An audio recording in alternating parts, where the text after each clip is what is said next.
Adjournment, since it lacks any merits, DPP is a public body with a team of able lawyers.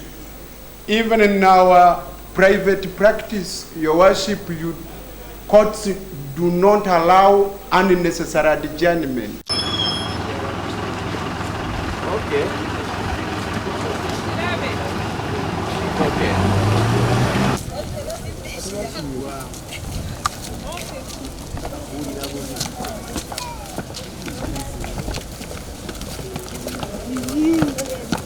Abasibe abayimbuddwa babiri ku basibe 11 abakwatibwa ku lw'emisango egyekuusa ku butujju ye Masaba Farida ne Birungi Resti nga bano bannakibiina ekya Nuupu. Bw'abadde ayogerako ne bannamawulire munnamateeka Shamim Malende ategeezezza nti oluvannyuma lw'okuyimbulwa okw'ababiri bano ate waliwo abalala ababiri bannakibiina ekya Nuupu be bagasse ku musango guno, ng'omu ku bano ye Ssebaggala Rashid n'omulala Ssekabembe Sharif.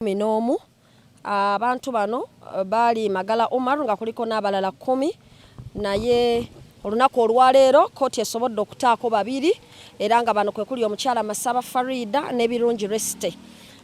Naye ate mu ngeri endala kkooti eyongeddeko ate abawaabirwa abapya babiri bano nga kuliko Ssebaggala Rashid ne Ssekabembe Salimu ebagasse ku musango guno Ogwobutuju. Wabula era yeewunyizza ekikolwa ekikoleddwa ku bantu abayimbuddwa, bw'atyo n'ategeeza nga bwe basabye kkooti abasibe bakome okuwolereza ku nkola eya Zoom.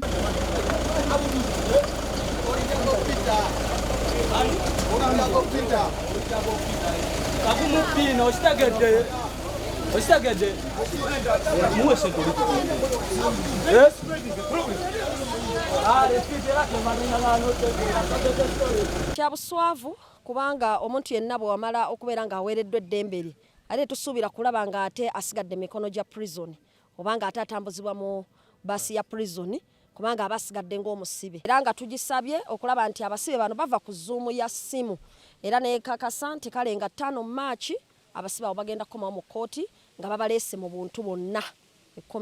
Ate ye munnakibiina ekya Nuupu era nga mulwanirizi wa ddembe ly'abuntu Sally Keith Isaac agambye nti yeewuunyiza nnyo ekikolwa eky'okugobagana ne bbaasi y'amakomera. Kyendabye olwaleero nakyo kintabuseeko kubanga wendabye engeri abasibe abateereddwa ate ne babateekebwa mu bbaasi tugobye nga tunganga bagoba enseenene okutuuka eri ate ne babajjamu ne babanga ate ne babateeka mu kamotoka endala ate ne babaddusa emisinde kugamba ndabe Katemba ali mu Uganda wano. Babenganda z'abamu ku bakyali mu makomera okuli Nabayeggojo area Mukoomusibe Male Sulaiman Kiwalabye ne Nabuufu Hamida mwannyina wa Ssekidde batubuulidde embeera ey'okunyigirizibwa gye bayitamu awatali baagalwa baabwe. Nyagange nze Nabayeggojo area nga ndi mukyala w'omusibe Male Sulaiman Kiwalabye. Ekyamazima leero tubadde tusuubira okuba nti abasibe baffe bagenda baleeta osinziira ebbanga lye bamaze mu prison nga tebatuwa reason yonna nti lwaki tebabaleeta mu kkooti batuteerawo Zoom ey'ekimpatiira gye tutategeera kuba ne leero batuuse n'otta abamu ku basibe be baakwata ne bba wange ne kkooti eyo tebatukkiriza gibeeramu kuba batutadde mu kasenge bwetuti nga tetujjamu sinziira abasibe be baakwata ngaffe families zaabwe nga tetusobola wuliriza kimala. Tuwuliddeko kimu nti abo abasibe babatadde ate eddakiika emu bakutta abasibe abo babazizza mu bbaasi babaddusizza nga tebatuwadde ensonga ki lwaki babatadde nga ate bana bali ku keesi yaabwe bo tebabaleese ate era bo tebabatadde kuba keesi emu gye bakwatirako abakyala abo ate era keesi emu gye baleseeko abantu abalala be babakwata nabo. So kye tubuuza bayinayo keesi endala gye baggudde ku basibe baffe eyawukana ku bano be batadde kuba bonna babateekako gwa terrorism. Fenga nze nganze mukyala wa Malende kyembuuza bayinayo keesi endala gye bagudde ku mwami wange tali ya terrorism ku bano be batadde oba bayinayo ekirala kye beetaaga okumanya ekyawukana ku kyabano be batadde kuba keesi babateeka ku emu ate era bataddeko bamu lwaki abaffe tebabatadde era lwaki tebabaleeta mu kkooti lwaki batuziyiza okubeera nga tuyingira mu kkooti okumanya ekivudde mu kkooti bwe bibanga ebyaddala baterrorism nga bwe bakiteekawo kuba kkooti ekkirizibwa omuntu okumuleeta n'abantu b'okuwuliriza omusango. Osinziira ebbanga lye bamaze mu prison nga tebatuwa reason yonna nti lwaki tebabaleeta mu kkooti baterawo zumu y'ekimpatiira gye tutategeera kuba ne leero batuuse n'otta abamu ku basibe be bakwata ne bba wange ne kkooti eyo tebatukkiriza gibeeramu kuba batutadde mu kasenge bwetuti nga tetujjamu sinziira abasibe be bakwata. Ero sinziira katemba abaddewo bwe baba nga basobodde okuta abasibe ate ne babaddusa buddusa okubata nga bannamateeka tebategedde kikigenze mu maaso.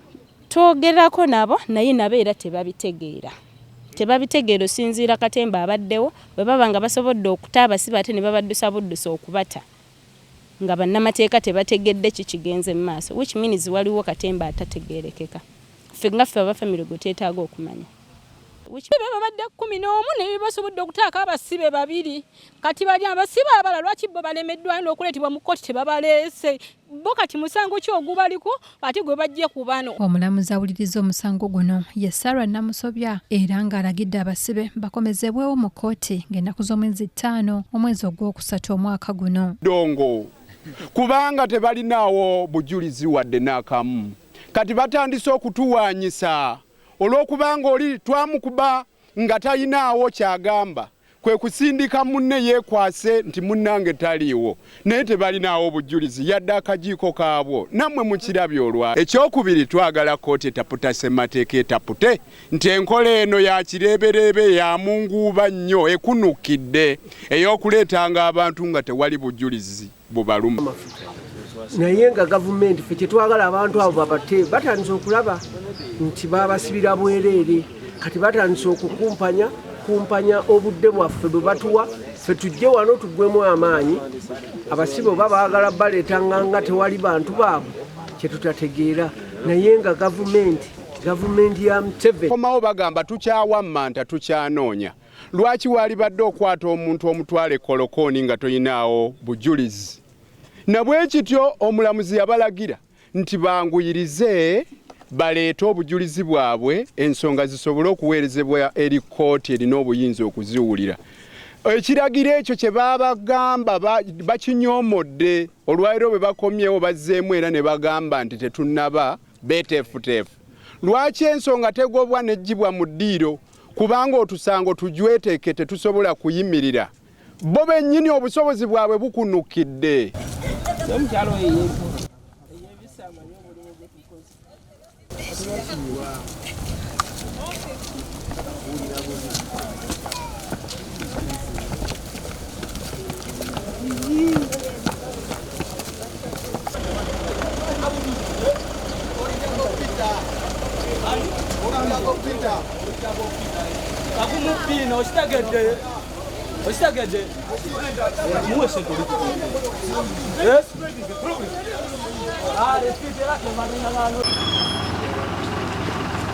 Okay.